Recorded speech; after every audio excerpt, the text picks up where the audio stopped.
محمد کے گاتا ہے یا آل محمد کے گاتا ہے؟ اور اگر تم نے قرآن سے دل لگایا ہے، قرآن کو مانا ہے، قرآن کو معتبر کتاب مانتے ہو، تو پھر رسول اللہ کے بارے میں جو اللہ کا ارشاد نازل ہوا وما ينطق عن الهوى والا کا، اس کو آپ ذہن میں رکھیں، اس کو ذہن میں رکھیں۔ اور اب جب نبی بھائی میں ثبوت کے ساتھ بات کروں گا، آپ میرے ساتھ تھوڑا تھوڑا سا ہلاتے ہیں۔ حالانکہ جو ہمارے معتبر ذاکرین اور علماء ہیں وہ کہتے ہیں خبردار مجلس میں سر نہ ہلائیے گا، ہاتھ ضرور بلند کیجیے۔ صلوات پڑھیں محمد و آل محمد۔ تو یہ ملا ہمیں قاعدہ، بھائی قاعدہ اب فقط شیعوں کے لیے نہیں ہے، قاعدہ اب فقط کسی خاص مسلک کے لیے نہیں ہے، یہ قاعدہ ہے امت مسلمہ کے لیے۔ تو آپ جو یہ دعویٰ کرتے ہیں کہ ہم نبی کریم کو کسی فلاں مسلک سے زیادہ مانتے ہیں، تو انہیں چاہیے کہ مولا کی ولایت کا اقرار بھی اس مسلک سے زیادہ کریں۔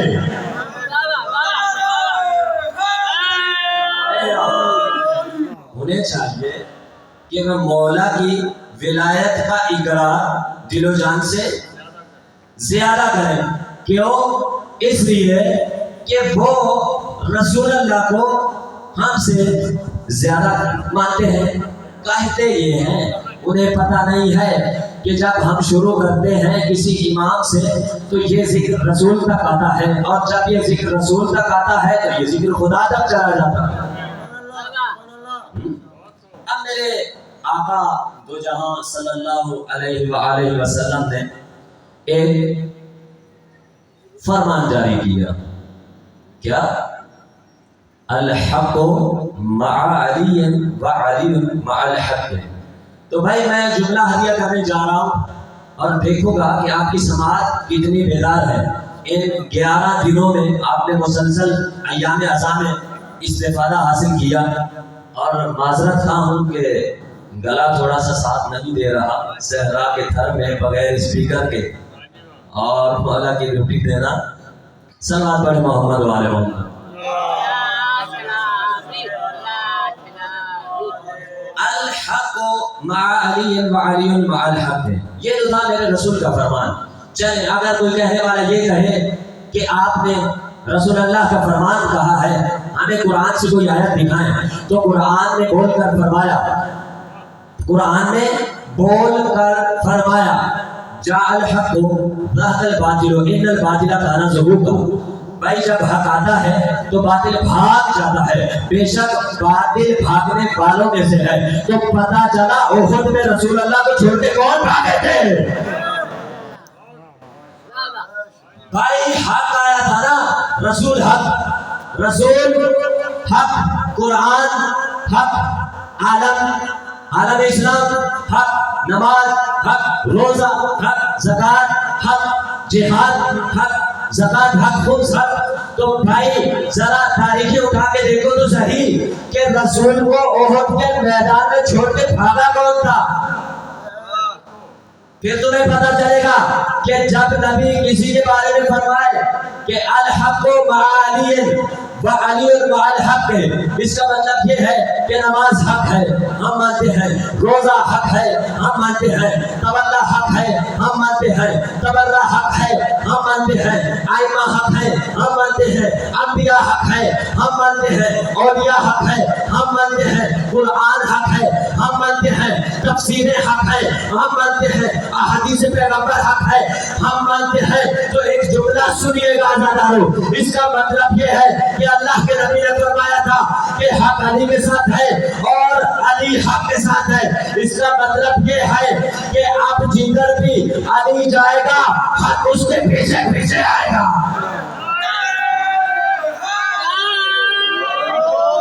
مومن مسلمان اگر حق کی تلاش ہے، حق کی تلاش ہے تو رسول کا فرمان پڑھ، رسول کے فرمان سے اگر کوئی بڑی دلیل چاہیے، اس لیے کہ قرآن نے کہا قل ہاتوا برہانکم ان کنتم صادقین، اگر تم اپنے دعوے اور دلیل میں سچے ہو تو دلیل سے بات کریں۔ آئے ہمارے پاس رسول اللہ کے فرامین دلیل ہے علی کی محبت پر۔ آئے ہمارے پاس آئمہ اطہار کے فرامین، آئمہ اطہار کی محبت کے بارے میں رسول اللہ کی احادیث موجود ہے. تم ذرا اپنوں کے بارے میں کوئی ایک رسول اللہ کی حدیث دکھا دو بھائی. کوئی ایک حدیث، کوئی ایک رسول کا فرمان کسی کے بارے میں. بھائی میں نے تو میدان حکم غدیر میں دیکھا کہ اللہ کے نبی نے رسول مولا کائنات کا ہاتھ بلند کر کے فرمایا تھا، من کو تو مولا ہو فہذا علی المولا، جس کا میں مولا ہوں اس کا یہ علی مولا ہے، جس کا میں مولا اس کا کوئی علی مولا ہے. تو بھائی نیچے کھڑے ہوئے سارے اصحاب پیغمبر نے، حاجیوں نے، نمازیوں نے اپنی زبانوں سے بول بول کر فرمایا تھا، یا علی ہم مانتے ہیں کہ آپ امیر المومنین ہیں، یا علی ہم مانتے ہیں کہ آپ تمام عالم اسلام کے امیر ہیں، یا علی ہم مانتے ہیں کہ آپ تمام اصحابیوں کے امیر ہیں، یا علی ہم مانتے ہیں کہ آپ سب کے مولا ہیں، آپ سب کے آقا ہیں، آپ سب کے مولا ہیں، آپ سب کے آقا ہیں. تو بھائی جب رسول کے سامنے مان رہے تھے تو رسول کے بعد کیا ہوا؟ رسول کے سامنے اقرار، رسول کے بعد مکر گئے. تو اب میرے پاس قرآن میں صرف 3 مجھے مرحلے ملے. ایک مرحلہ اللہ نے فرمایا، بھائی توجہ رہے، ایک مرحلہ اللہ نے فرمایا کیا کہ یہ جو کافر ہے نا، یہ جو کافر ہے، یہ قرآن کی آیت کا ترجمہ، یہ جو کافر ہے یہ کھلا کھلا اللہ کی وحدانیت کا، رسول کی رسالت کا اور مولا کی ولایت کا انکار کرتے ہیں. تو اس کا مطلب یہ ہمیں پتا چلا کہ جو کافر ہے، کافر ہے، آپ دیکھیے نا بھائی، ایک بندہ ہو رحمانی خدائی بندہ ہو، ایک بندہ ہو شیطانی. بھائی دونوں بندے ہیں نا، دونوں میں فرق ہے. رحمانی بھی بندہ ہے، شیطانی بھی بندہ ہے، لیکن ان کے درجات میں فرق ہے.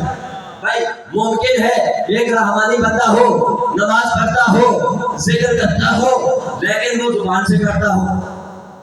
بھائی سمجھا رہے، کچھ سمجھانا چاہ رہا ہوں.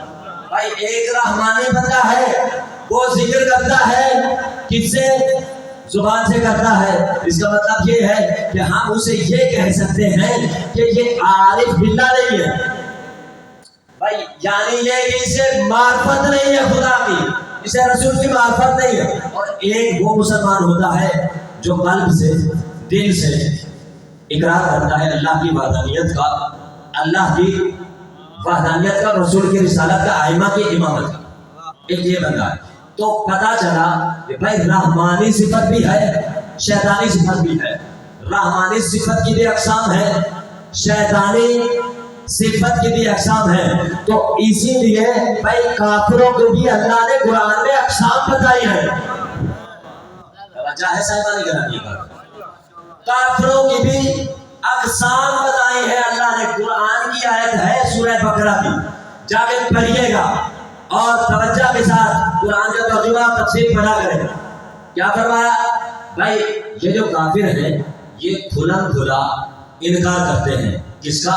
اللہ کی وحدانیت کا، رسول کی رسالت کا اور امیر المومنین کی ولایت کا. بھائی ایک درجہ یہ ذہن میں رہے. اور پھر فرمایا اسی آیت کے ضمن میں کہ بھائی ایک گروہ ہے کافروں کا، مشرکین. بھائی جو کھلا کھلا شرک کرتے ہیں. بھائی کون تھے شرک کرنے والے؟ جب مولا کائنات نے مردوں کو زندہ کیا، یا عیسیٰ نے مردوں کو زندہ کیا، یا عزیر نبی نے مردوں کو زندہ کیا، تو کیا کہا؟ یہ تو ابن اللہ ہے، یہ تو اللہ کے بیٹے ہیں، یہ کوئی شخص نہیں ہے. کیا کہا؟ یہ تو انہوں نے کیا کہا؟ ابن اللہ یعنی اللہ کا بیٹا. شرک کیا اور قرآن نے آواز دی، انکا انا لشرک ظلم عظیم، کہ یہ جو شرک کرنا ہے یہ ظلم عظیم ہے. بھائی توجہ رہے. بھائی یہ دوسرا مرحلہ کفار کا، ایک کافر، ایک مشرک جو اللہ کے ساتھ شریک ٹھہراتے ہیں کسی کو بھی، یعنی اللہ کی وحدانیت میں کسی کو شریک ٹھہراتے ہیں. مثال دے کے آگے بڑھ جاؤں. کیا فرمایا کہ مثلا مولا کائنات کو جب لوگوں نے دیکھا کہ مولا کائنات تو معجزے دکھا رہے ہیں اور مردوں کو زندہ کر رہے ہیں، مردوں کو زندہ کر رہے ہیں، تو انہوں نے دیکھا، انہوں نے کہا نہیں نہیں، یہ امام نہیں ہے، بلکہ یہ تو اللہ کا بیٹا ہے، بلکہ یہ تو اللہ ہے، تو یہ ہوا شرک۔ تو شرک کرنا شریعت میں قرآن کی روح سے حرام۔ یہ دوسرا مرحلہ کفار کا۔ اور اب تیسرا مرحلہ بھی اللہ نے کفار کا قرآن میں ذکر کیا۔ بھائی پوری توجہ کے ساتھ سنیے گا، بس آخری جملے اور میں ممبر اپنے بھائی کو دے رہا ہوں۔ کیا فرمایا؟ مشرک، کافر مشرک اور منافق۔ بھائی منافق، اب میں یہ بتاؤں کہ دیکھیے یہ سیڑھیاں ہیں، یہ مرحلہ اول ہے سیڑھی کا، یہ مرحلہ دوم ہے اور یہ سوم ہے، یعنی پہلا، دوسرا اور تیسرا۔ تو اب درجات کا مرحلہ دیکھیے گا۔ صلوات پڑھیں محمد والے۔ بات سمجھ میں آ رہی ہے؟ بات پہنچ رہی ہے؟ صلوات پڑھیں محمد والے محمد، بلند آواز کے ساتھ۔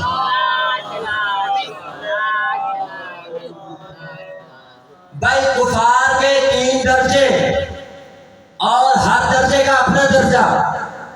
کافر جو ہے وہ کھلم کھلا اللہ کی وحدانیت کا انکار، تو یہ اتنا خطرناک نہیں ہے، یہ اس کا درجہ کم ہے۔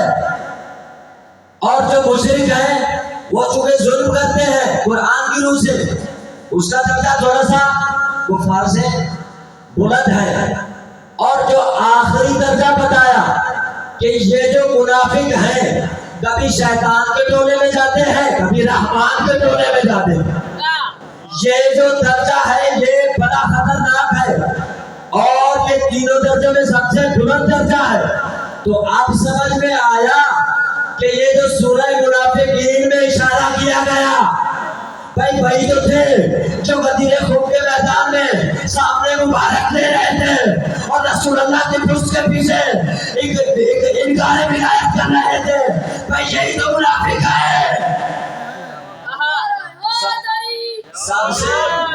سب سے خطرناک ٹولہ، سب سے خطرناک ٹولہ۔ ممکن ہے کہ اللہ کفار سے سوال و جواب کرے، مشرک سے سوال و جواب کرے، لیکن فرمایا کہ منافقین کے لیے کوئی گنجائش نہیں ہے۔ بھائی یہ دنیا میں منافقت کرتے ہیں اور جب آخرت میں آئیں گے تو صراط مستقیم نہیں بلکہ جہنم میں جائیں گے۔ یہ جہنمی ہے، یہ جہنمی ہے۔ تیرے منہ پہ کچھ اور، میرے منہ پہ کچھ اور، رسول اللہ کے سامنے کچھ اور، سقیفہ میں کچھ اور، جنازہ کے دوران کچھ اور، مولا کے سامنے کچھ اور۔ صلوات پڑھیں محمد والے محمد۔ بس عزیزو ذہن میں رہے، چاہے وہ مومنین کا طبقہ ہو، چاہے وہ مسلمین کا طبقہ ہو، یہ جو خطرناک ٹولہ ہے منافقین کا، اس سے بچنا چاہیے اور اس کو اپنے اندر صلاحیت نہیں کرنے دینی چاہیے۔ بس یہی وجہ تھی کہ ان منافقین کے ٹولے کی وجہ سے لشکر اسلام کو 12 جنگوں میں شکست کا سامنا کرنا پڑا۔